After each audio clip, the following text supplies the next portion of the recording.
What's happening, everybody, and welcome back to the channel. Today we're going to do our 3-year review on our Jeep Gladiator Rubicon. So this is a little bit of a cheat video, only because I've owned 2 Gladiator Rubicons. I had a 2020 in black, and I've had this 2022 in white for like the last little over 3 years. We put about 36,000 miles on the cars. And you know, I've never, if you know me at all, I don't keep my cars very long. I typically have a car for 1 to 2 years, and I trade them in. I really like the Gladiator, and I wanted to share why I enjoy this vehicle so much. You know, all of everything that's gone into the 3 years of ownership to it, the cost of ownership, and you know why I'd recommend this vehicle. I'm gonna, no spoilers at all, I would absolutely recommend the car to anybody. One of them, I think the most popular video on our channel was our quirky features of Jeep Gladiator ownership. You know, we've had like 35,000 views on that video, and I'm hoping you all go through and see this video as well, and it's helpful for you. But let's talk about, you know, the big things on owning a Gladiator. First thing I would say is, it's just, for me, it's been incredibly reliable. And I don't want to jinx myself, so knock on metal, plastic, whatever I'm going to knock on, and hopefully I don't do that, but I've had 0 issues with mine. Now, like I said, I did trade it after 2 years for another one. It wasn't because there were issues, there was just a crazy deal going on at the time, and I was able to upgrade, my 2020 non-LED light package soft top to a 2022 LED hard top painted fender package. So it was a little nicer vehicle, so I was able to upgrade that and get a little better, you know, a little more options on the car. But in 3 years of ownership, here's what I've learned. This car is going to be reliable for me. It's very comfortable. It also has terrible performance. So let's hit on the first 2 things first. All I've done on my vehicles in the 2 years, I've done oil changes and tire rotations. That's it. That's all I've had to do. It's been wildly reliable. Even with like the larger mud tires, I haven't really run into any issues with you know, low tire pressure warnings all that often. It's been pretty good. You know, you pump it up to 40 pounds in the winter, and you'll get down to like 32 or 33 in the morning, and by mid-afternoon, if you've driven the car a little bit, you're at 36, 37, 38, and you're good to go. No problems. So that's been great. Like I said, we've done a couple of oil changes, a couple of tire rotations. It's been flawless otherwise. I have not had a single other repair in either of my 2 Gladiators in the 3+ years I've owned them, in the 36,000 miles. So that's very, very good. You know, the second thing we'll hit on is the comfort in the car. I'm going to go in and show you guys an inside video of the car, of all the cool features and all the stuff that we have. And I'll come back in a second to talk to you about the third. So let's talk about the inside of the Gladiator. So after 3 years of ownership, the things I've noticed that I really like is the simplicity of the systems they have. The Gladiator has a ton of options. You can see on here, we can go through, and it's really easy to go in and use everything. They have this apps page that lets you go through and play with all the different settings you have. What's kind of neat is you can go in and set up the style that you have on there. I'll show you that in just a second. I really love the off-road pages option, and what you can see when you go in with the off-road pages, it'll give you kind of like they do the performance pages. If you get like a Hellcat or a Charger, I love, they say maybe lost but never stuck.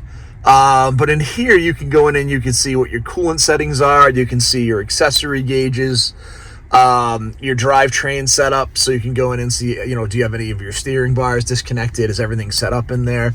But also the pitch and roll, so you can see the angle of what you're going. That works under 25 miles an hour. So there's a lot of really cool stuff in here. And if you go back into the apps page, like I said, it's pretty neat. You can go in and do a lot of different setups. I do like the backup cam. I actually like that it's an option. You can turn that on at any time when you're driving. So if someone's kind of tailgating behind you, or if there's something kind of strange going on behind you, even if you're just trying to notice if there's a police officer, you can go in and look into the screen and see that, which I think is kind of a nice feature when you're driving. But you can see, like I said, you can go in and set it up however you like. And what I do like is when you get into the settings, you can change the display color. So I've played with this quite a bit. I like the orange, I like the green, but you can see there's a theme setting. So you can go in and set that up. And right now we're in 5, but if I go into like 2, it'll be a different color. You can see, go in and set that up. Now, it won't let you do it while you're driving, but you can go in and you can change the color of the displays, which is kind of neat. Kind of however you're feeling. I tend to either go with the blue or the orange. I did have the green for a while. I don't know, I thought the green was a little dull. And you can see it'll give you slightly different backgrounds as you go in. You can see the backgrounds. You have that kind of that hexagonal setup. You can go through and play with that. So a lot of really cool features. Again, if you go back in, you'll see on the setting that we have in the background, what's in there. So really easy to use, pretty basic setup on the main screen in the center. You can go through and adjust it, and there are different things in here. Obviously your tire pressure gauge, how your drivetrain is, where it is, your fuel economy. You can see that I'm averaging about 18.2 miles per gallon with a mix of city and highway driving, which is okay. You can go in and get, just kind of where you are right now. I never reset my trip odometer, so it's always crazy. You can see what's on the radio. I think we're on the 80s channel on satellite. So again, you have a few things to go through, and you can go in and you can set up your screen to have whatever you want on there. So you can go through and change what you have in the up center and upper left as well. I kind of leave what's in there. I like the defaults. It works pretty basic to have the temperature in my range are perfect. So yeah, it's really easy to go in and use. Super simple. Having the car, like I said, for 3 years, or some version of a Gladiator for 3 years. The big difference on this one is, obviously we went to the red dash versus the brown, or I'm sorry, the gray we had on the old car, because the old car had the gray seats. This one has the black leather seats with the stitching, with the trim. These are the cat skin seats with the Jeep logo. We do have the hard top with the white top in the interior. So a lot of really cool stuff, really easy to navigate, easy to use, simple to go in and switch. We've only used the four-wheel drive feature a couple times. We haven't gotten a lot of snow since we've had the car. You can see we've got about 13,000 miles on this Gladiator. We had about 23 on the other one. So we've driven about 36,000 miles in 3 years. A little over 3 years. So we average about 11,000 miles a year. So that's the cool stuff on the inside of the truck. We'll come back on the reliability, we've hit on the comfort factor. Let's hit on the last part of it, the performance on this car.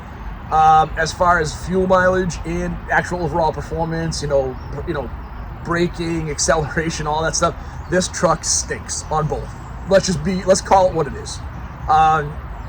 If you're lucky, you'll get 21 miles a gallon on the highway. I tend to get 17 to 18 miles of mixed driving, so not the best gas mileage ever.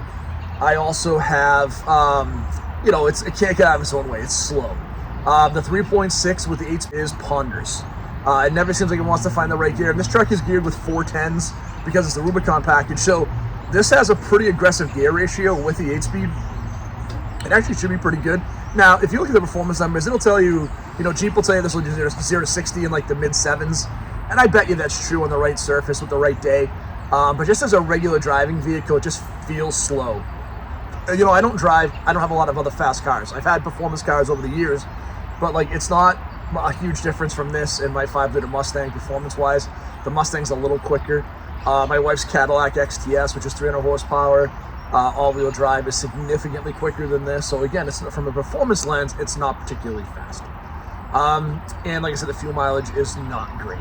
But what I love about the truck is the uniqueness, the style, the comfort, like I said, the reliability, the flexibility. There's so many cool things on this truck. So if you're thinking about getting a Gladiator, I absolutely would recommend it to you. Is it quirky? Yeah.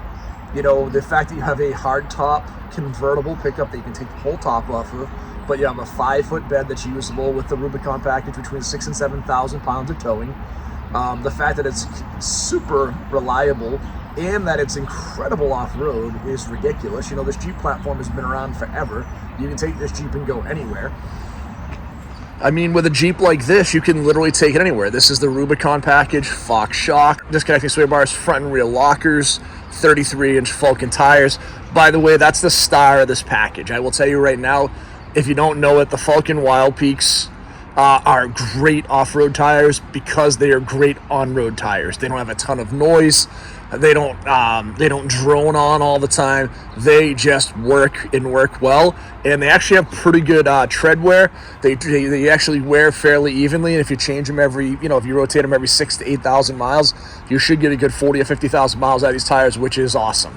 The truck's just been a good truck for me. I haven't had any issues with it. Like I said, when I did my last video, I did one modification on the truck, and that was the front bumper with the KC headlights. That's it, man. Everything else is bone stock in this truck. It's got 13,000 miles. It works. Everything's reliable. All the features are cool. It looks cool. It's just a cool all-around truck. It's a good vehicle. I let some other folks drive it because they really liked it. Now, the Gladiator has been pretty cool. People either really like the Gladiator or they really don't like the Gladiator, and I get it. It's not the best-looking truck in the world, but that being said, it's unique. You're in a parking lot. I was parked next to an F-150 today picking up lunch, and it just looks so much cooler. like the utilitarian factor, the fact that it kind of looks like a little bit of a military vehicle or an off-road vehicle. It's just a cooler looking truck than most of the trucks out there. And I kind of call it it's between that medium and full-size truck, right? It's not as small as most medium-sized trucks, although the medium-sized trucks have grown. You know, your Tacomas, your Colorados, your Rangers. But, you know, it is a bigger mid-sized truck than most. It's, like I said, it's crazy comfortable. It's crazy reliable. It's crazy capable. You know, it's a good all-around vehicle. So if you're looking to buy a mid-sized truck, absolutely recommend this to you. 3 years of ownership, 0 maintenance issues, tire rotation, oil changes. That's been it. And by the way, just so you know, you get like the first year, the first 2 covered by Jeep. So I didn't even pay for anything on this one yet. I haven't done any. This truck has literally cost me, other than gas, 0 money. 0. I actually had the bumper in the last one, and Jeep changed it over for me when I actually swapped out the car. So I've spent 0 money on this car other than fuel, which is awesome, right? That's a win for anybody over there.